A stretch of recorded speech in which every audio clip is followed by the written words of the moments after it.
Pred vyše 3 rokmi, konkrétne v septembri 2021, sa v Košiciach začala rekonštrukcia železničnej stanice. Práce mali byť hotové do konca vlaňajška. Odvtedy však už prešiel takmer rok a zhotoviteľ má pred sebou ešte stále kopu roboty.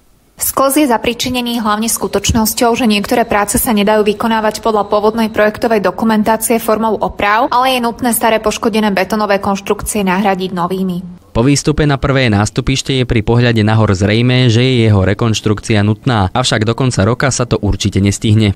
Posledné týždne sa okrem iného pracovalo aj na montáži a osadení oceľovej konštrukcie zastrešenia nástupišťa číslo 3 v dĺžke 60 metrov nad vybudovanou rampou a južným výstupom z podchodu. Posledné týždne prebieha finalizácia prác na 3. nástupišti pri južnom podchode. Celé 3. nástupište by malo ísť do prevádzky koncom roka 2024. Ako už viackrát železnice uviedli, nejde o modernizáciu, ale rekonštrukciu. Preto napríklad súčasťou projektu nie sú eskalátory. Namiesto nich je na 2. nástupišti v predčasnom užívaní výťah a do konca roka jeden pribudne aj na 3. nástupišti. Nový termín celkového dokončenia prác je stanovený na leto 2025.